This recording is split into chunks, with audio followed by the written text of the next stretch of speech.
За Абубакр Саид та их хурлын танхимд их хурлын гишүүнийг доромжлохгүй шүү. Танд баг мөнгө байх энэ гэж та ярихгүй шүү. Би таныг энд танд хариуцлага юу байна тооцоолно. За та ер нь нийгмийн хамгаалал гэр бүл нийгмийн хамгаалал хөдөлмөрийн сайд болчоод Монголын нийгмийн дундаж давхраг хамгийн хүнд сегментийг өнөөдөр босгох, аврах, хамгаалах ямар ч бодлого барьж ажиллаагүй. Цаашдаа би танаас таныг яг энэ сайдын синтет байх хугацаанд байх туршид чинь би танаас нийгмийн яг энэ дундаж давхрын талаар асуулга асууж араас нь хөөцөлдөж таны энэ тавьсан 100 тэрбум энэ 46 тэрбум 9.3 тэрбум энэ 5.3 тэрбум төгрөгийн зарцуулалт энэ бүх гүйцэтгэлийг би танаас байнга нэхэж ажиллана гэдгээ өнөөдөр хэлье. За үгүйсэн сая. За нэмж тодруулъя.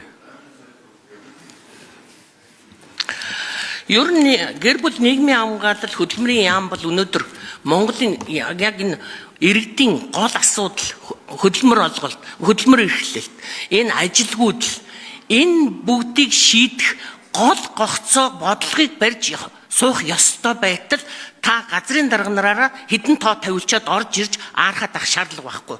Энэ жишээ нь энэ хөгжлийн хөтөлбөр энэ номон дээр ядуурлын төвшинг 2022 оны байдлаар 27.1% байгаа гэж дүгнэж оруулж ирсэн.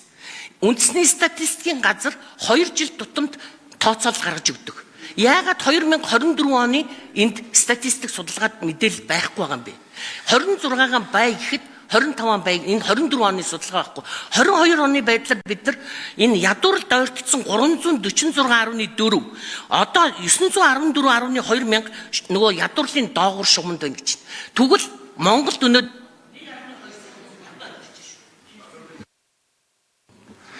За хариулъя давчхан.